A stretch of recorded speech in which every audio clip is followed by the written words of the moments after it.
People ask me how it ended. I've learned to be careful with that word, ended, because the thing I'm describing didn't end so much as exhaust itself. A fire ends. A war ends.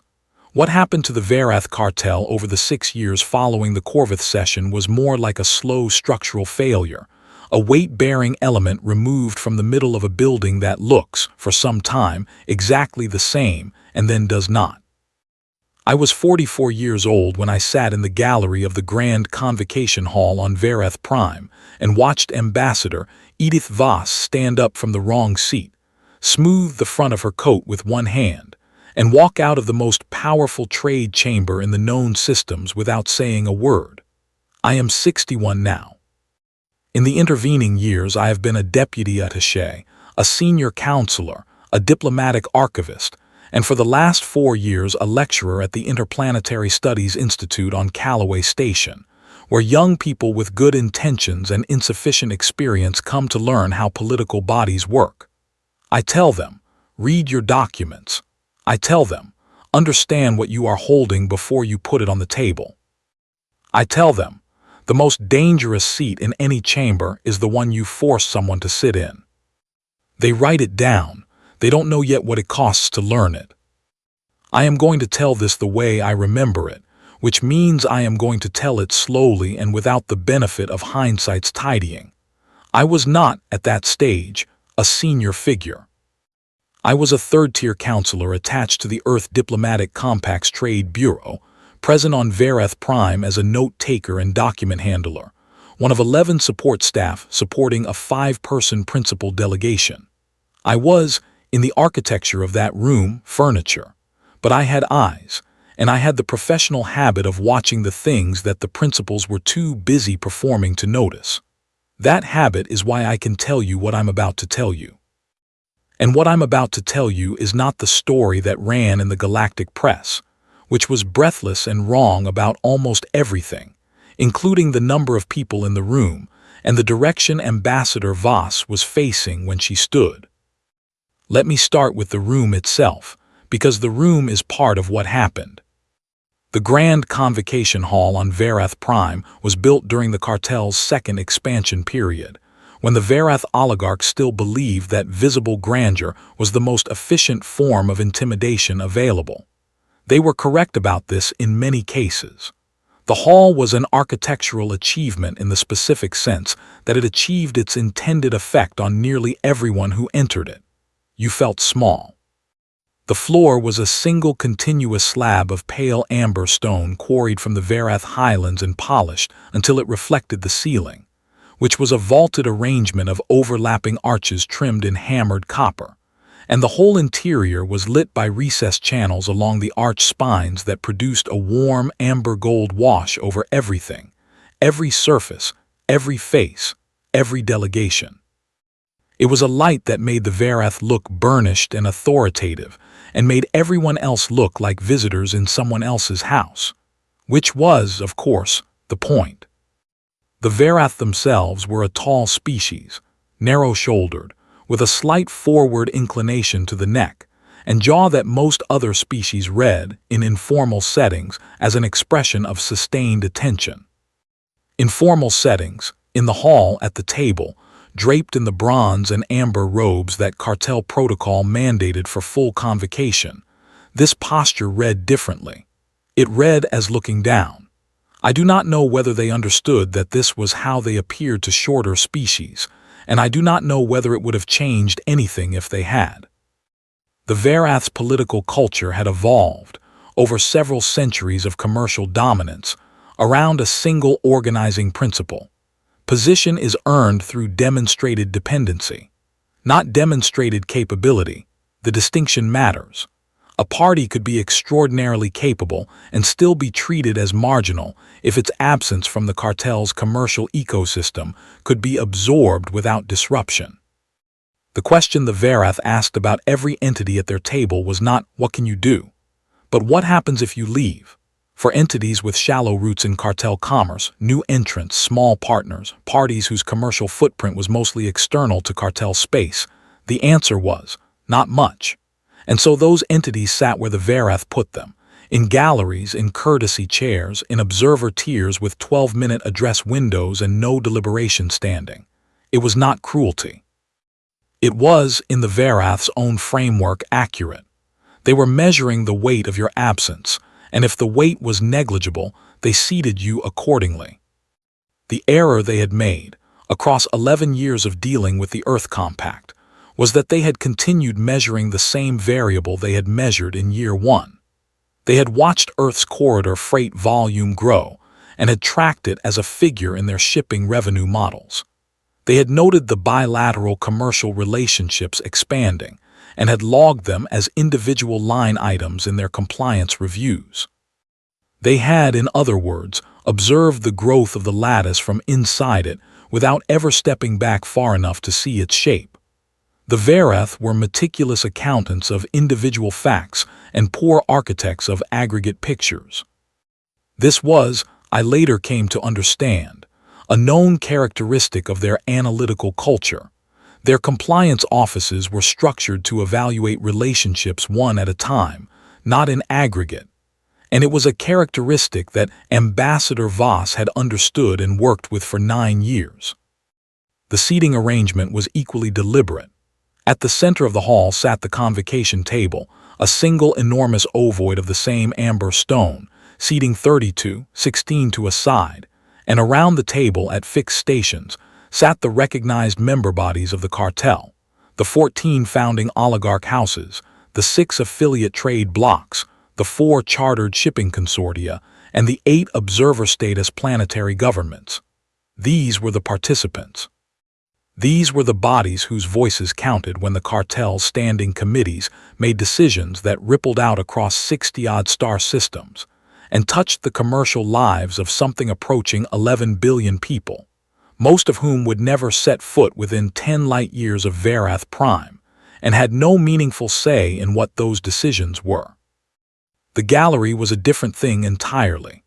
The gallery ran along 3 walls of the hall above the level of the convocation table, a curved tier of seating with a clear sightline down into the chamber, and the gallery was for observers, petitioners, and non-credentialed parties who had been granted presence but not participation.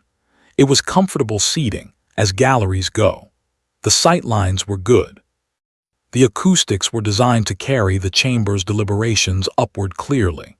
The Verath architects had understood that a gallery's purpose was to let the people inside it hear and see everything happening at the table they were not permitted to join, and to feel, with every passing minute, the precise weight of that exclusion. The Earth Diplomatic Compact had been a recognized observer at the cartel convocation for 11 years at the time of the Corvith session, 11 years in the gallery. In year 4, the compact had applied for provisional membership. The cartel's admission committee had declined to advance the application, citing an incomplete harmonization of Earth's internal trade frameworks with cartel standards, a procedural objection that was technically accurate and substantively irrelevant, since the frameworks in question governed categories of commerce that Earth did not actually engage in with cartel member bodies. The objection was a shelf.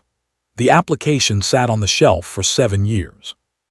In year 8, the compact had applied again, on an expedited basis, citing the expansion of Earth's commercial presence in 4 cartel-adjacent systems and a significant uptick in bilateral volume with 3 of the chartered shipping consortia.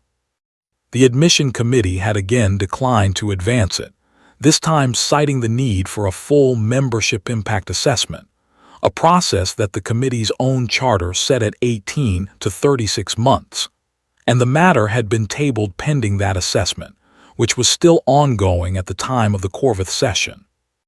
What the compact had, during those 11 years, was a chair in the gallery, a right of formal address to the chamber for a maximum of 12 minutes per session, and the standing to submit written positions to any open docket, which positions the cartel's working committees were under no obligation to acknowledge. What the compact had built during those 11 years was something the cartel's analysts had assessed repeatedly and never correctly understood. I'll come back to what that was. The Corvith session was named for the system in which it was primarily concerned, a cluster of commercial routing agreements governing transit through the Corvith corridor, a set of jump-point approaches that had become, over the previous decade, the single most trafficked arterial lane in the inner systems. The cartel's founding shipping consortia held the corridor licenses. 3 of those consortia were in a rate dispute with 4 of the affiliate trade blocs, and the session had been called to adjudicate the dispute and issue binding cartel guidance. This was, on its face, an internal cartel matter. The Earth Compact's commercial vessels had been using Corvith corridor approaches under provisional transit permits for 6 years and now carried something like 18% of the corridor's total freight volume. An internal cartel decision about corridor governance would, therefore, materially affect Earth's commercial operations. This was why we were there. This was, I should say, the explanation we gave. The explanation we gave was accurate as far as it went. It simply did not go very far. We arrived on Vareth Prime 4 days before the session opened. Ambassador Voss had been Earth's senior trade diplomat for 9 years by then, and she had the manner of someone who had long ago stopped being surprised by anything an alien political body did, which was not the same as being unbothered by it. It was more that she had developed the professional discipline to process whatever she encountered and continue functioning without visible disruption. She was a compact woman, mid-50s, with close-cut gray hair and a stillness about her that I had initially mistaken, when I first joined the Bureau, for coldness. It was not coldness. It was a specific kind of patience that is only available to people who have been waiting a very long time for something they are entirely certain is coming. I had worked in her bureau for 3 years by the time of the Corvith session, and in those 3 years I had watched her conduct somewhere in the range of 60 bilateral meetings, 4 multilateral sessions, 2 treaty reviews, and 1 full cartel working committee hearing in which the Earth Compact's written position had been acknowledged in the opening minutes and not referenced again. I had watched her absorb slights, routine, procedural, deliberate, with no visible response. I had watched her accept outcomes that were unfavorable, note them in her working file, and move on. I had watched other members of the Bureau, newer ones, interpret this pattern as resignation or compromise, or the accumulated accommodation of a career diplomat who had learned to work within the limits of what was achievable. I had not, at that point, understood it correctly either, but I had begun to notice that the limits of what was achievable had, over 3 years, shifted very slightly in ways that were only visible when you went back and compared the current conditions to the conditions that had existed at the start. The shifts were too small to celebrate and too consistent to be accidental. There was one moment, in my 2nd year with the Bureau, that I have thought about in connection with the Corvith session many times since. We were at a joint trade review on Raven Station, the same Raven shipping consortium that would later be a primary party in the Corvith dispute, and a Raven commercial director named Orvith San had made a point of addressing the Earth Compact submissions last in a session where the order of address was not formally prescribed, and had done so with a particular smoothness that made it clear the order was deliberate, and the deliberateness was a message. Voss had waited. She had given her submission. She had thanked San for the review. Afterward, in the transit back to our ship, I had asked her, because I was 2 years in and still learning the grammar, "Does it bother you, the order thing?" She had looked at me for a moment. She said, "Everything that happens in a room like that is information. The question is whether you're collecting it or reacting to it." I had written it in my notes. I had not at the time understood the full weight of it. In the 4 days before the session, she met with the heads of 2 chartered shipping consortia in private, and with the lead representatives of 2 affiliate blocs, and with the cartel's own session coordinator, a Varath official named Keth Oruval, who was professionally courteous and gave nothing away. I attended these meetings as a note-taker. In none of them did Ambassador Voss make any demands or raise any objections or signal any concern. She asked questions. She listened. She thanked people for their time. She was, by every visible metric, a cordial observer preparing to observe. On the evening before the session opened, she gathered the 5 principals herself: Deputy Ambassador Ruiz, Senior Counselor Prakesh, Commercial Attaché Damares, and Legal Advisor Akoy, and the 11 of us support staff in the suite at the Verath diplomatic residence. She stood at the window. Outside, the city of Verath Prime's capital gleamed in that same amber light that the hall deployed so effectively, an entire civilization doing its version of what the hall's architecture did, telling you where you stood. She said, "They will do something tomorrow. I don't know exactly what. I know they are going to do something to remind us of the shape of the arrangement. When they do, you will follow my lead exactly. Whatever I do, you do the same. Is that clear?" It was clear. She said, "The document packages you have each been issued contain a green tabbed folder. Do not open it in the hall. Do not reference it in the hall. When I leave tomorrow, you leave with me. You leave the green tabbed folder on your seat." That was the entirety of her briefing. I have, in 17 years of diplomatic work since that evening, attended approximately 600 pre-session briefings. That one was the shortest. It was also, in retrospect, the most complete. The session opened at the 9th hour by Verath local reckoning, which put it at approximately mid-morning in terms of biological alertness. A deliberate choice, since the Verath were a species that reached peak cognitive performance in their own mid-morning cycle, and they had designed their official working hours accordingly, with no particular concern for whether any other species' rhythms aligned. We had adjusted our sleep schedules for 3 days in advance. The Verath knew we did this. It was, I think, a small additional data point they had absorbed about us without especially registering its implications. We entered the Grand Convocation Hall from the Eastern Annex approach, which was the designated path for gallery-level attendees. The route passed through a secondary corridor, then up a half-flight of stairs, and into the gallery tier from the rear. It was a functional route. It did not pass through the main floor of the hall, did not cross the amber stone of the convocation tables level, did not put gallery attendees in the same physical space as participating delegations. This had been the case for 11 years. What we found when we arrived was different. The gallery, when we entered, was empty, not minimally occupied, empty. Normally, the gallery during a major cartel session held observers from non-member systems, commercial press, invited academics, and various petitionary bodies who had been cleared for attendance. The gallery accommodated perhaps 90 people. On this morning it contained, besides our delegation, 3 Verath officials in the amber-trimmed administrative uniforms of the cartel secretariat, positioned near the back wall, and nobody else. The emptiness was itself a choice. Someone had arranged for the gallery to be cleared for this session. A gallery full of outside observers would have meant more witnesses to whatever was being staged. A cleared gallery meant the staging was for us alone. Ambassador Voss did not slow her pace. She walked to the gallery's front railing and looked down at the convocation table. I followed her gaze. At the table, the 32 recognized seats were occupied as expected. The 14 oligarch house representatives, the 6 affiliate blocks, the 4 shipping consortia, the 8 observer status governments, all present. The session's formal agenda was already displayed on the chamber's central holographic interface, a low amber-lit projection over the center of the table, listing the Corvith rate dispute as the primary docket item.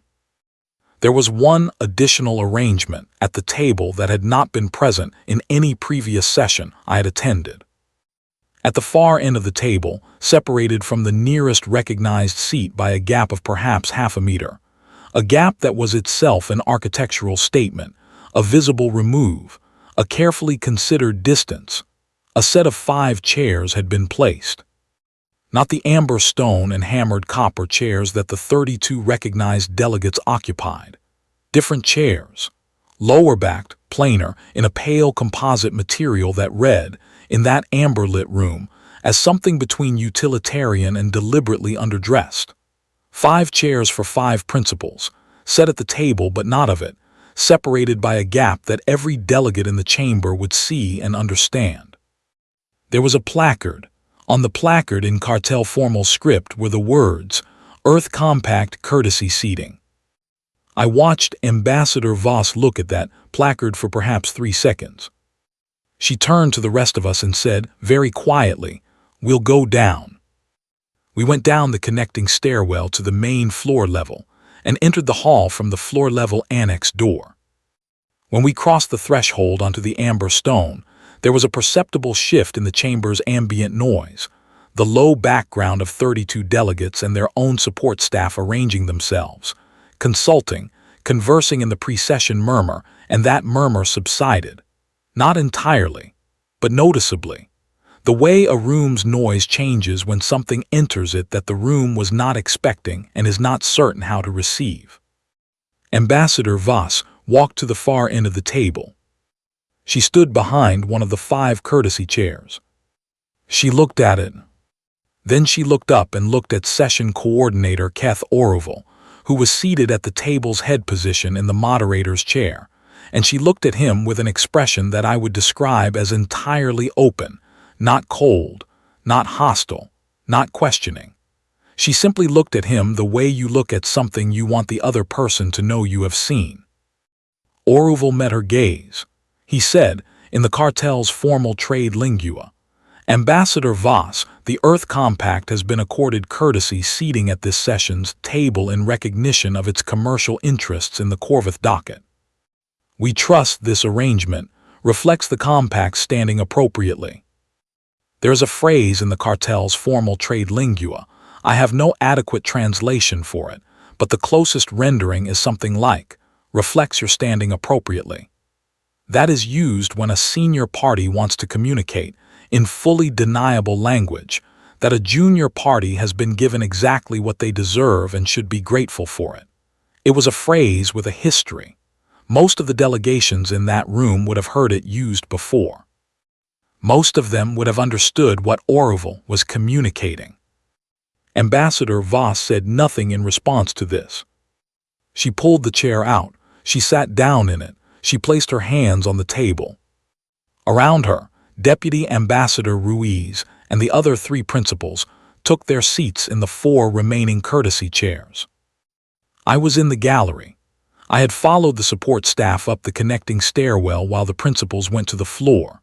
From where I sat, I could see the full sweep of the table, could see all 32 recognized delegates in their amber stone chairs, could see the 5 of them at the far end in those plain pale chairs, separated by that gap below the placard.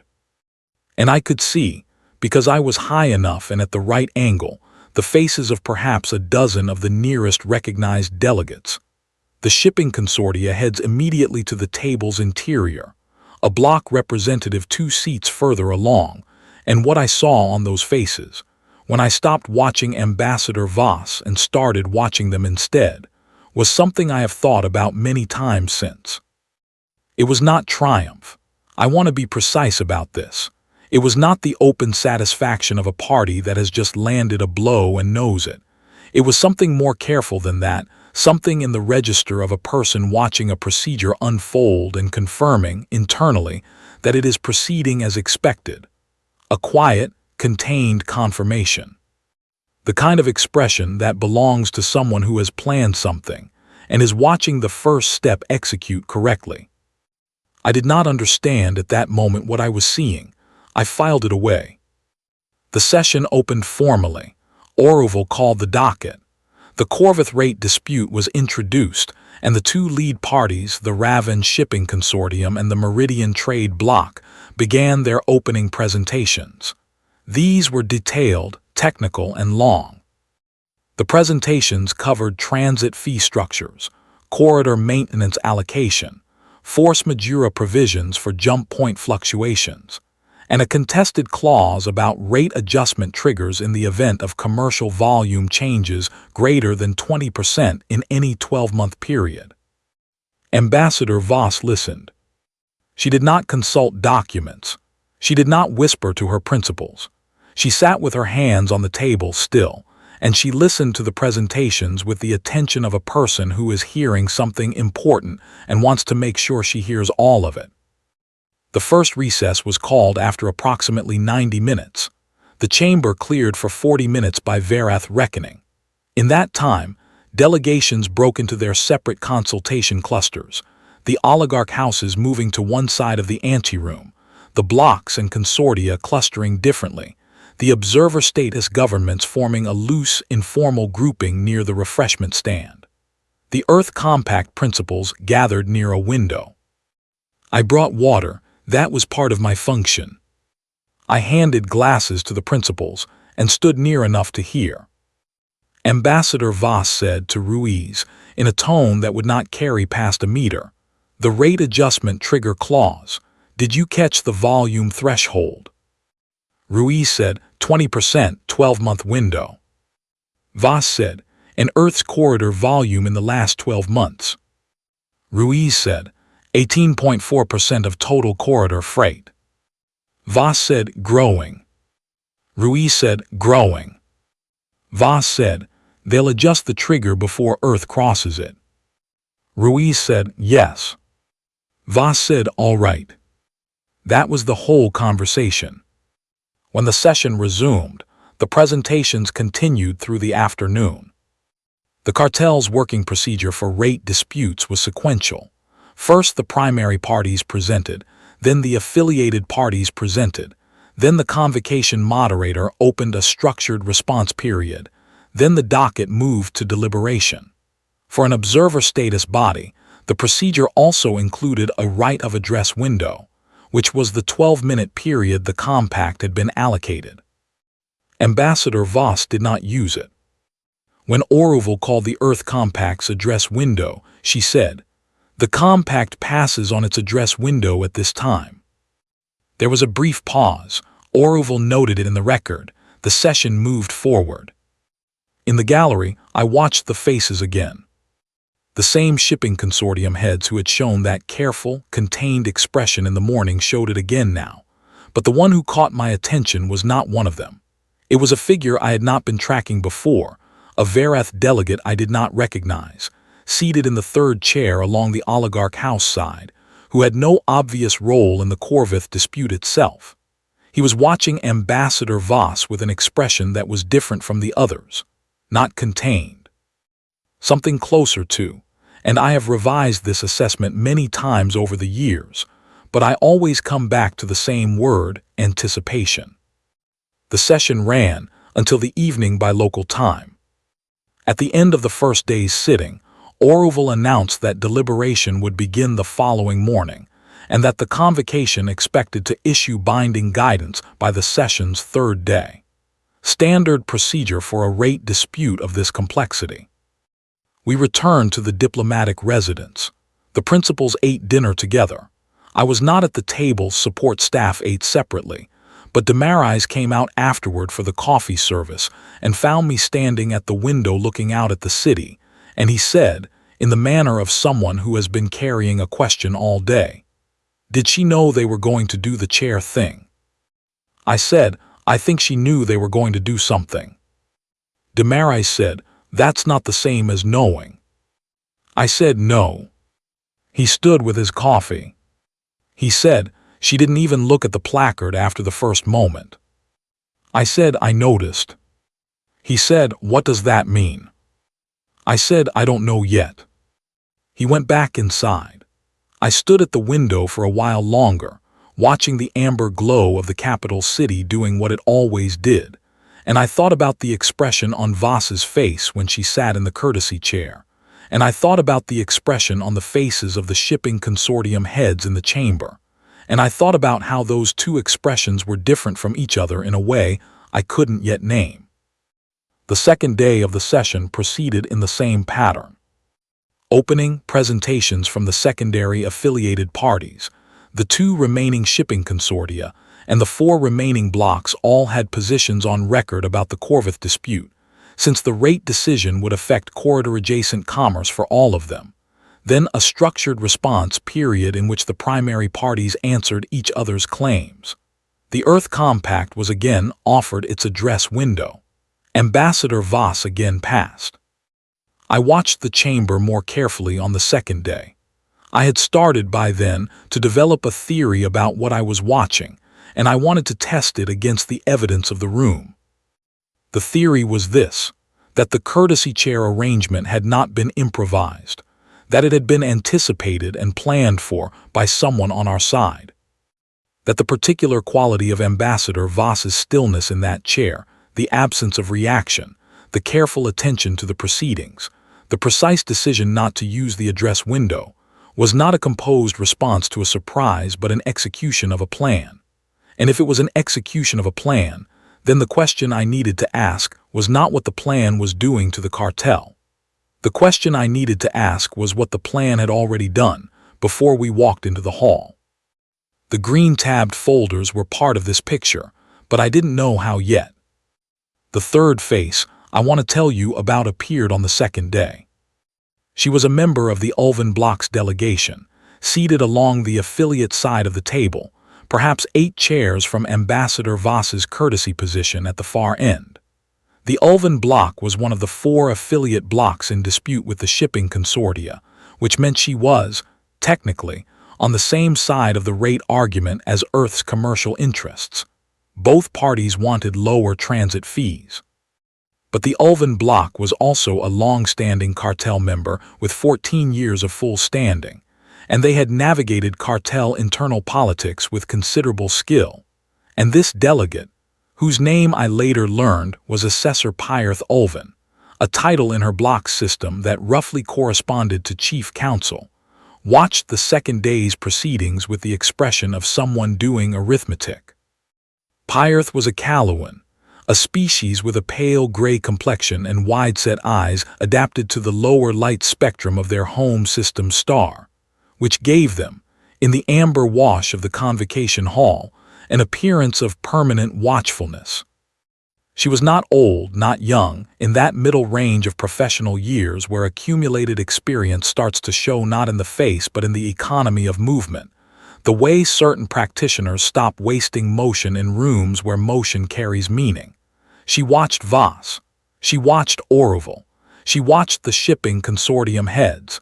She was assembling something. At the afternoon recess on the second day, I observed Assessor Pyarth approach Ambassador Voss in the anteroom. The approach was casual, incidental seeming. She was walking past and she stopped. They exchanged perhaps a minute of conversation. I was too far away to hear it. I watched Voss's face during the exchange. She was civil. She nodded once. When Pyarth moved on, Voss turned and found Ruiz with her eyes and gave him a look I could not fully decode. Not a signal of alarm, not a signal of satisfaction, somewhere between the two. I have since, in conversations I won't detail here, come to understand what that conversation contained.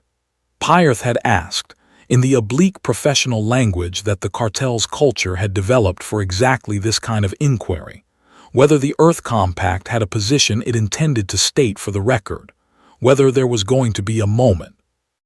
Voss had said, in the oblique professional language of someone who has been in rooms like this for 9 years, that the Compact's position was entirely a matter of record, and that the Compact looked forward to the convocation's deliberation. Pyarth had understood something from this that I did not understand until much later. The third day opened with deliberation. Cartel deliberation procedure assigned each full delegate a timed speaking window in which to state their position on the pending guidance, beginning with the primary parties and proceeding in descending order of cartel standing. This produced a predictable ordering. The oligarch houses first, then the senior affiliate blocks, then the junior blocks, then the shipping consortia, then the observer status governments, and last, since courtesy seating carried no deliberation standing, the courtesy-seated parties were not called at all. This is standard. The deliberation ran through the morning. The oligarch houses, whose interests were distributed across both sides of the dispute in complex and partially contradictory ways, gave measured statements that largely split the difference. The senior affiliate block's positions were more pointed. By mid-morning, it was clear that the cartel's guidance would favor a modified rate structure, with the transit fees adjusted within a band that gave the shipping consortia most of what they wanted, and the blocks a face-saving concession on the force majeure clause. This would, incidentally, affect Earth's corridor operations in a specific and calculable way. The adjusted fee structure would increase Earth's transit costs by approximately 12% on current volume, and the rate adjustment trigger clause, as Voss had predicted, was being set in the guidance at a 22% volume threshold, a figure that would remain above Earth's current share and could be adjusted upward again if Earth's share continued to grow. I was watching Ambassador Voss's face during the deliberation. She was listening, hands on the table still. When the session moderator, Orville, reached the observer status governments in the deliberation order, the 8 planetary governments seated at the table with recognized standing, he called each in turn. 3 of them had substantive positions. The other 5 gave brief formal statements of no objection. When all 8 had spoken, Orville moved to close the deliberation. He did not call the courtesy seated position. This was correct procedure. Courtesy seating carried no deliberation standing. He was not required to call it. He said, "The deliberation is closed. The convocation will now proceed to the guidance vote." Ambassador Voss stood up. She did not speak. She did not raise her hand. She did not signal for recognition. She stood up from the courtesy chair, and she straightened her coat with one hand, and she turned to her 4 principals, and she gave the smallest nod I have ever seen communicated across a professional space and still be legible. They stood. All 5 of them stood at the same moment. There was a pause in the chamber's ambient sound. Orville said, "Ambassador Voss, the deliberation is closed. The guidance vote." She was already walking. Not quickly, not urgently, at the pace of someone who has decided that a room is finished and is leaving it. She walked the length of the table, past the 32 recognized delegates in their amber stone chairs, past the oligarch house representatives, and the affiliate blocks and the shipping consortia, and the observer status governments, past the holographic agenda display still showing the Corvith docket, past Assessor Pyarth Ulvan of the Ulvan block, who was watching her walk with an expression that was no longer doing arithmetic but had resolved into something settled and certain. She reached the floor-level annex door. The other 4 principals were a step behind her. She pushed the door open. She walked through it. The door closed. The chamber was silent for a full 3 seconds. I was counting in the gallery. Then, from the table, a voice. I was not able to identify the speaker from my angle, and the subsequent record is ambiguous, said something in cartel formal trade lingua that I would translate approximately as, "The session record should note that the compact has withdrawn from the chamber." Orville said, "So noted." He called for the guidance vote. The vote proceeded. The modified rate structure passed 28-4. The Corvith guidance was issued. In the gallery, I and the other 10 support staff also stood. We picked up our bags. We did not speak. We walked to the gallery's rear exit, down the connecting stairwell, out the eastern annex approach, through the secondary corridor, and out of the grand convocation hall. I remember the amber stone under my feet as we crossed the threshold, and then the different surface of the annex corridor, a plain composite material, and the way the lighting changed from the hall's warm amber wash to the cooler blue-white of the functional spaces. I remember thinking, I don't know what just happened. I remember thinking, she did. We met the principals in the diplomatic residence's main reception room.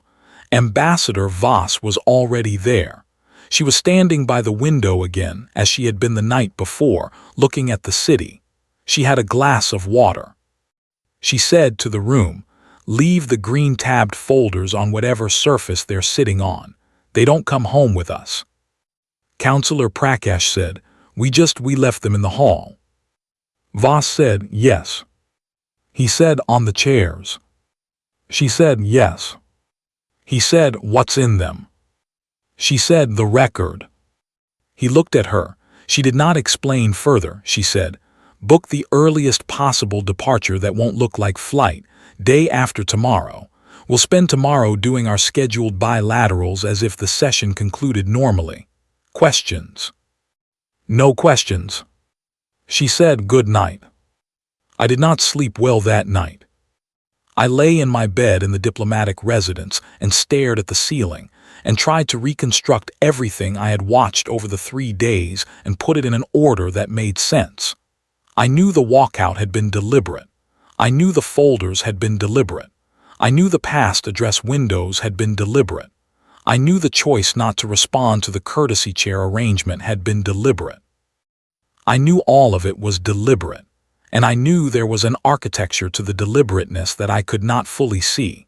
The way you can see part of a structure through a window and understand it is larger than the window shows but can't work out the dimensions from the fragment. What I knew for certain, we had not been in a session, we had been in a demonstration. And I did not know, lying there, whether the demonstration had been Oruville's and the cartels or Voss's, or both at once going in opposite directions. In the morning I went downstairs and found the support staff in the residence's small common room, and we had breakfast, and no one talked about the session. On the table there was a copy of the cartel's commercial press service, a daily summary of convocation proceedings. The lead item was the Corvith Guidance. The Earth Compact's walkout was mentioned in the 4th paragraph, described as a procedural withdrawal, no context given. We spent the day doing bilaterals. I was not in the bilaterals themselves. Those were principles only. But I was in the anteroom of the Verath Trade Ministry, while Voss and Ruiz met with 2 separate Trade Ministry officials in succession. And in the anteroom, I sat and kept my notes current and watched the ministry officials' assistants go back and forth. And I noticed that 2 of them in the course of the afternoon made brief detours past the anteroom where I sat in a way that felt less like they were going somewhere and more like they were checking something. They were not looking at me. They were looking at the door behind which Ambassador Voss was conducting business as usual. The bilaterals ran 2 hours each. At the close of the second one, as Voss and Ruiz emerged into the anteroom with the Trade Ministry official, a mid-level Verath functionary named Savan Orith, pleasant and practiced, Orith said to Voss, in the slightly over-careful manner of a person delivering a line that has been approved by a superior, "We hope the compact found the session productive, despite any procedural inconveniences." Voss said, "Entirely." Orith said, "The Trade Ministry values the compact's ongoing commercial engagement." Voss said, "As does the compact." She shook his hand. She walked past me toward the anteroom exit. She caught my eye for half a second, and what I saw in that half second was not satisfaction, and not amusement, and not contempt. It was the expression of a person who has just heard exactly what they expected to hear, and the expected thing is not good news, but is at least confirmed information, and confirmed information is always worth something. What Orith had communicated, in that over-careful language, was that the cartel was already trying to take the measure of the damage and hadn't yet made the calculation. Values the compact's ongoing commercial engagement was not a courtesy phrase. It was a probe, a careful inquiry into whether the walkout represented a change in Earth's commercial posture or only a political statement that could be absorbed and moved past. Voss had answered it with "as does the compact," which was true and uninformative, and gave them nothing to work with. She had been giving the cartel nothing to work with for 9 years. She was good at it by now. We departed the following morning. The departure was without incident. Oruville did not contact the residents before we left. No cartel official contacted the residents before we left. The departure was exactly as quiet as Voss had calibrated it to be, present enough not to look like flight, absent enough to leave no surface for anyone to grab. I filed my session notes on the transit home, and I filed them as a standard observational record, and I went back to my other work, and I did not know, for the following 14 months, what the green-tabbed folders had contained. On the transit, I spent a fair amount of time looking at the observation port and turning the session over in my mind the way you turn a stone you found, inspecting it from angles that don't quite account for its weight. I had, by then, been in enough diplomatic proceedings to understand the basic grammar of political theater. Who needs the room to see them? Who needs the room to fear them? Who needs the record to show a particular sequence of events? The Corvith session had been political theater in this sense, but the authorship was not what I expected. I had assumed, walking in, that the staging was entirely the cartel's. The courtesy chairs, the emptied gallery, the reflects you're standing appropriately, formula from Oruval, all of that was cartel staging, designed to remind our delegation of the shape of the arrangement before a significant vote. What I had not assumed was that our delegation was staging something simultaneously, that the two performances were running in the same room at the same time, aimed at different audiences. The cartel's staging was aimed at us. Sit here in these chairs under this placard and know what you are. Our staging, if I was right that it was staging, was aimed at the cartel's archival infrastructure. Leave these folders here in these specific chairs that the Secretariat will process, and know what you are holding. The asymmetry of it was what I kept returning to.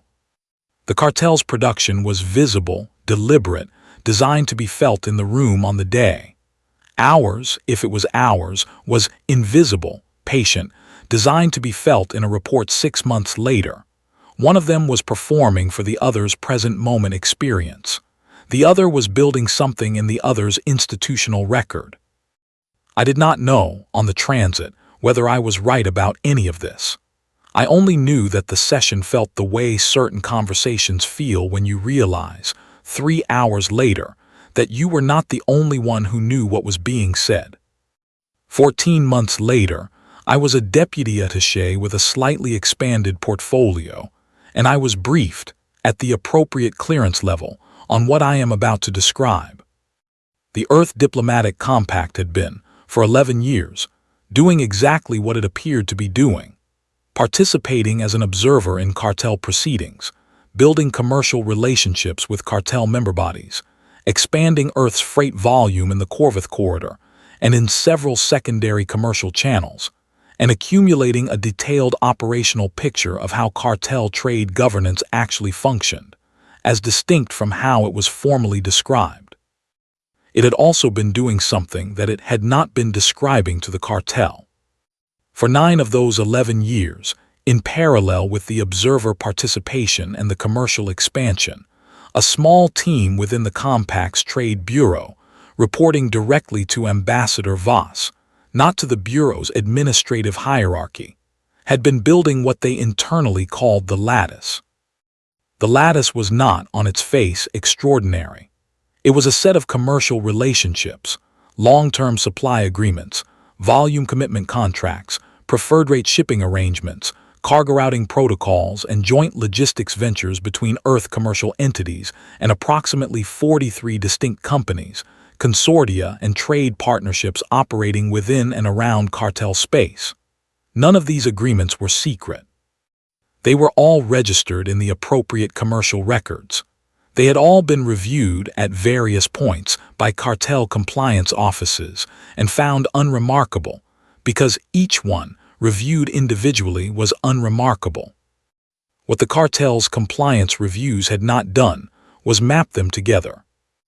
What the Compact's small lattice team had done over 9 years was build these relationships with a specific and cumulative intent.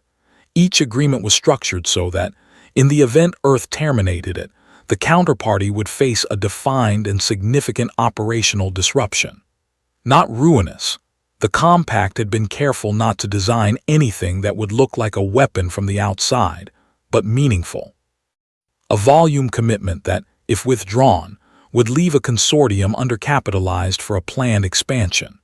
A preferred rate arrangement that, if ended, would require a company to renegotiate 2 other contracts to maintain margins. A logistics protocol that, if canceled, would add 3 weeks to a supply chain that served a cartel member body's industrial production schedule. Each disruption alone was a manageable inconvenience. Together across 43 relationships, all terminating simultaneously, the disruptions would cascade. Not catastrophically, the compact had again been careful about this, but systemically. There would be delays, there would be cost spikes, there would be renegotiations. There would, above all, be a period of sustained operational friction across a significant portion of cartel commercial activity, and this friction would be precisely traceable to the termination of Earth's commercial relationships with cartel-adjacent entities. The lattice was a proof of value.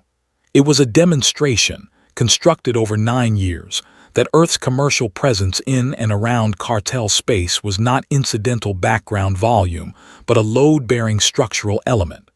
That removing it would be felt. The 9 years had not been accidental.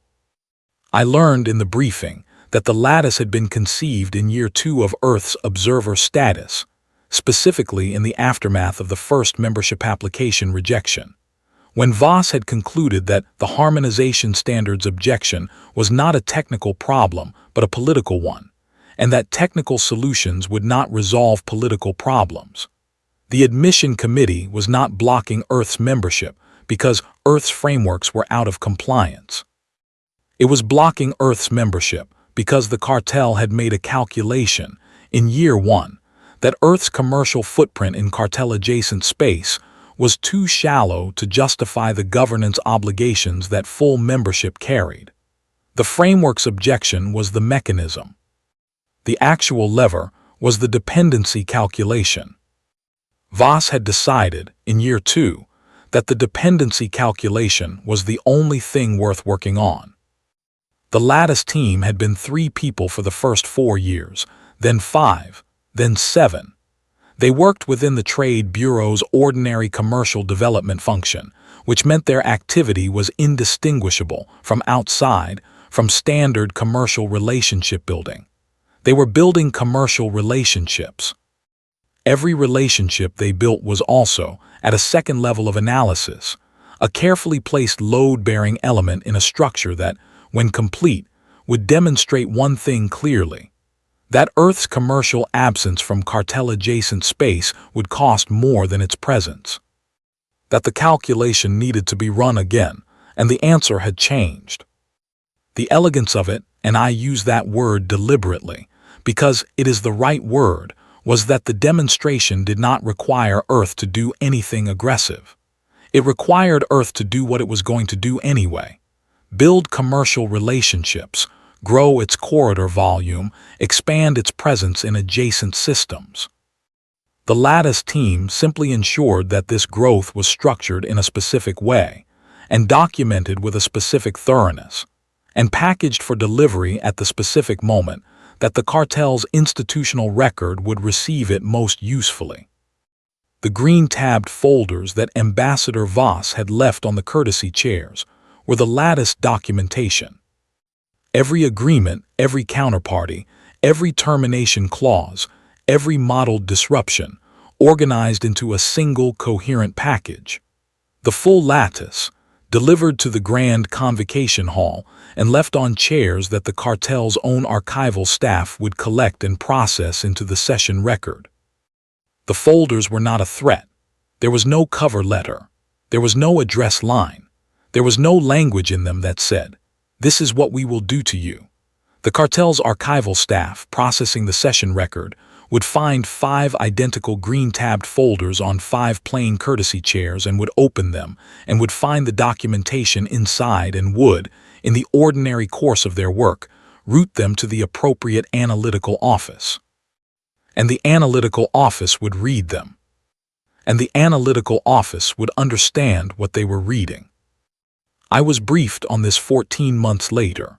By that time, the cartel's response to what I had thought of, until that briefing, as a clean and consequential walkout had entered a phase that the galactic commercial press was characterizing as a renegotiation of the Corvith guidance. The press was not wrong exactly, but it was missing the geometry. The cartel had not reopened the Corvith docket because of the walkout. It had reopened the Corvith docket because its analytical office had processed the green-tabbed folders and had produced a report, and the report had been routed to the Working Committee overseeing Corvith corridor governance. And the Working Committee had read the report, and the Working Committee had gone, very quietly, to the oligarch house representatives who ran the cartel's actual decision-making, and had told them what the report said. And the oligarch houses had looked at the disruption modeling across 43 commercial relationships and had done their own arithmetic. The arithmetic was not about Earth's corridor freight volume, although that was part of it. It was about the 43 relationships and their counterparties, and those counterparties' relationships with cartel members, and those cartel members' operational dependencies, and the chain of consequences that the compact's modeling had mapped across 4 degrees of commercial separation. The cartel was not looking at a small diplomatic partner's walkout. The cartel was looking at 9 years of deliberate, patient, legally unremarkable commercial architecture that had been built to demonstrate one thing: that asking humanity to leave the table cost more than keeping them at it. It cost more than the courtesy table. Not the real table, the courtesy table, the gap, the placard, the plain chairs. That was what needed to be understood. The cartel had believed it was seating them at a remove because it could. The lattice documentation made clear, without a word of argument or complaint, that this calculus needed to be re-examined. That the question was not whether Earth deserved a better seat, but whether the cartel could afford to keep the arrangement as it was. The answer, when the arithmetic was complete, was no. The cartel's approach to the Earth Compact in the 14 months following the Corvith session was not gracious. I want to be accurate about this. The cartel did not at any point say, "We were wrong, we apologize, here is what you deserve." What the cartel did was begin a series of technical discussions, through its working committee structure, about the harmonization standards that had been the basis for declining Earth's membership applications. These technical discussions were substantive, which the previous ones had not been. The standards at issue turned out to be far less intractable than the admission committee had characterized them. An expedited harmonization review was completed in less than 8 months. The membership application was advanced to the convocation floor. Earth's full standing application was voted on in the session following the expedited review. It passed 24-8. Ambassador Voss was present for the vote. She sat at the table, the real table, an amber stone chair, no courtesy placard, no gap, and when the vote was announced she did not smile or react visibly. She wrote something in her working notebook. She closed the notebook. She thanked Orville for his management of the docket. She went home. I was not in the room for the vote. By that time I had been moved to a different posting. I watched the session record afterward. I watched the vote. I watched Voss write in her notebook. I have wondered over the years what she wrote. I asked her once when I had the standing to ask, and she looked at me for a moment and said, "Entry closed," which was, I understood, the notation a compliance officer makes when a long-running matter has been resolved without further action required. Entry closed. That is one way to tell this story. Here is another. The 6 years after the Corvith session were difficult ones for the Verath cartel. Not catastrophically difficult. I want to be precise, as I said I would be, but structurally difficult in the way that I described at the beginning, the way a weight-bearing element removed from the middle of a building looks fine and then does not. The membership vote brought Earth into full standing, but it did not resolve the operational disruption that had already begun to manifest across the 43 lattice relationships, because the compact had not, at the time of the membership vote, terminated those relationships. It had allowed several of them to expire in the ordinary course of their contract terms without renewal, which produced the disruption's first visible effects, the delays, the cost spikes, the renegotiations, and then had renewed the remaining relationships on terms that reflected Earth's new standing rather than its observer status. The renegotiations were extensive. They ran through most of the first 2 years of Earth's full membership, and they were not, I am told, comfortable. The cartel's analytical office had produced a second report once it became clear that the non-renewals were producing their modeled effects, which attempted to project the consequences of a full lattice unwinding. The report was not public, but its conclusions, which reached the oligarch houses through the same quiet channel as the first report, contributed to the cartel's decision to accept Earth's renegotiated relationship terms without a significant counterargument. You don't argue with someone who is standing in your load-bearing wall and has been polite enough to show you the structural drawings. The cartel came through the renegotiation period intact. Its governance structures remained functioning. Its major commercial operations were sustained. What changed was more subtle and more durable than any of that. What changed was the distribution of standing. Not formally, Earth's membership grade was standard, the same as the affiliate blocks, no special provisions. But operationally, commercially, and in the particular grammar of how things get done in rooms where the formal structure and the actual structure are not precisely the same thing, in that grammar, Earth's position had shifted. Not to the head of the table, not to any single place that could be pointed to and named, but to a position that was, when someone needed to count the load-bearing elements, counted. Keth Oruval retired 4 years after the Corvith session. His retirement was described in the cartel press as voluntary. I have no information suggesting otherwise. He was succeeded by a younger Verath official who had, from all available evidence, studied the Corvith session record in some detail before taking the posting. Assessor Pyarth Ulvan of the Ulvan block became, over the following decade, one of the cartel's most significant internal reform voices, not in a confrontational way, but in the sustained, patient, document-supported way that certain practitioners use when they have correctly identified which direction history is moving and want to be part of moving it rather than correcting for it after the fact. I followed her work from a distance for a number of years. She was good. She understood, I think, before most of her cartel colleagues did, that the Corvith session had not been an incident. It had been a measurement. Earth had taken the measure of the chamber's tolerance, and the chamber had taken the measure of what Earth had built inside it, and the only question remaining was how quickly the parties could arrive at an arrangement that reflected the actual rather than the formal distribution of weight. The figure I had noticed watching the proceedings on the first day, the Verath delegate in the third chair along the oligarch house side, the one with the expression of anticipation, turned out to be an analyst attached to one of the cartel's founding oligarch houses. His name was Verath Korath Selan, a name that follows the Verath convention of placing the house affiliation first.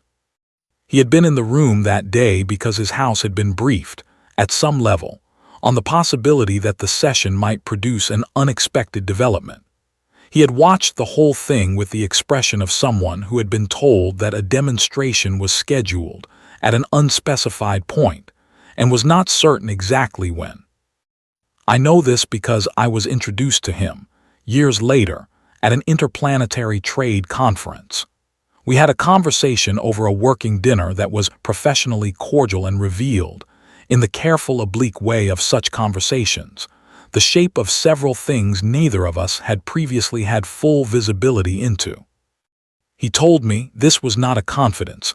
I believe he intended me to carry it, that the first report from the cartel's analytical office, the one produced after the green-tabbed folders were processed, had been read by his house's senior oligarch within 6 days of the session's close, and that the senior oligarch had looked up from the report and said, in Verath, a phrase that I will render approximately as, "They built the whole thing in front of us and we never looked."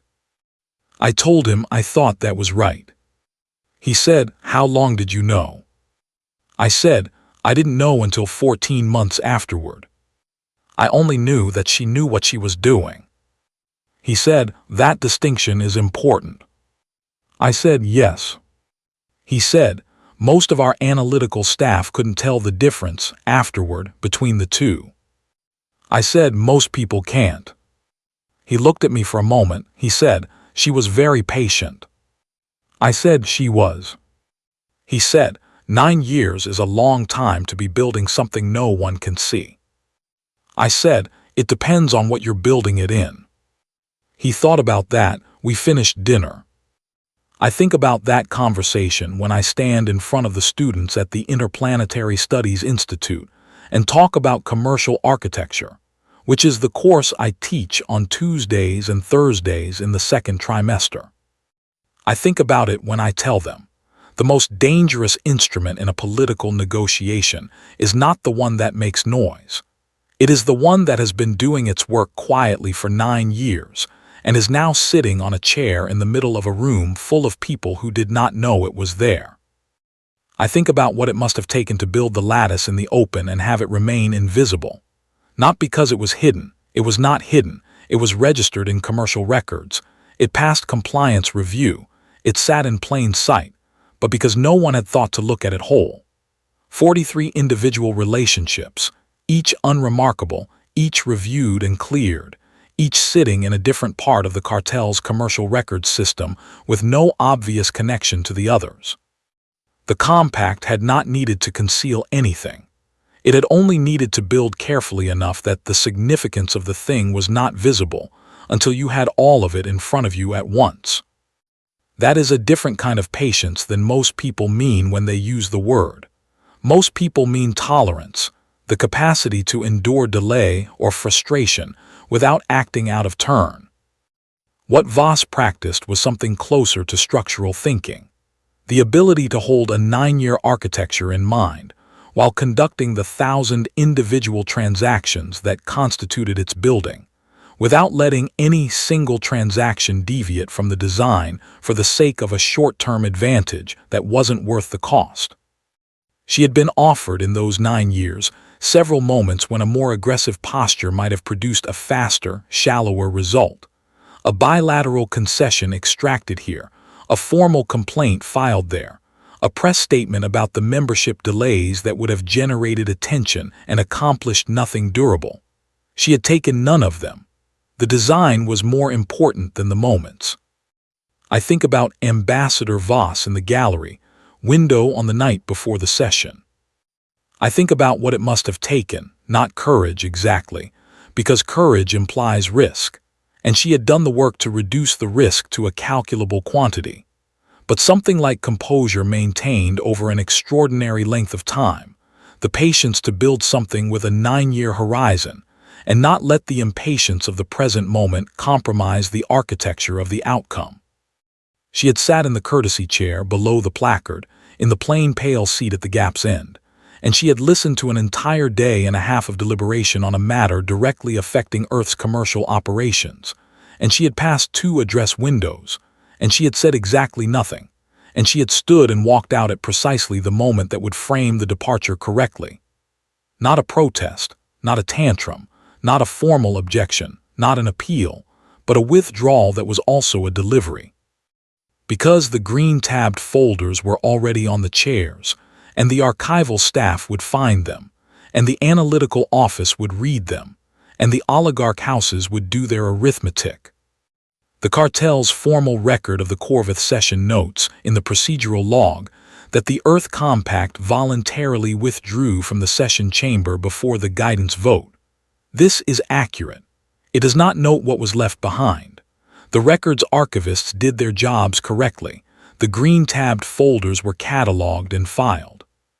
The analytical reports that followed are in the cartel's institutional archive, and the archive is accessible to credentialed researchers, and several people have written about what those reports contained.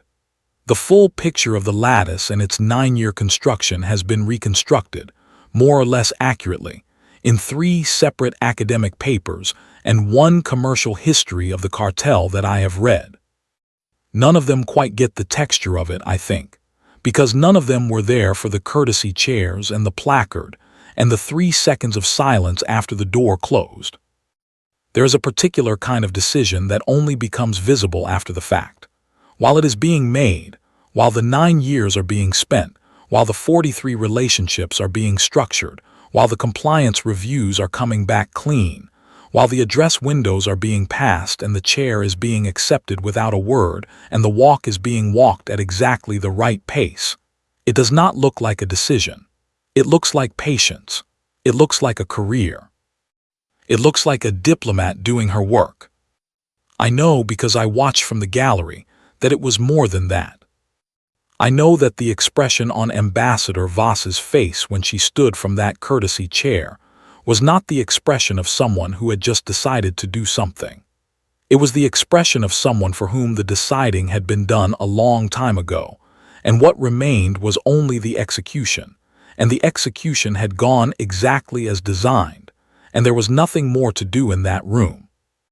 She walked out of the grand convocation hall on Vereth Prime, and she got on a ship and she went home, and she left behind, on 5 plain chairs at the far end of a polished amber table, under a placard that said courtesy seating, the complete documentation of 9 years of work.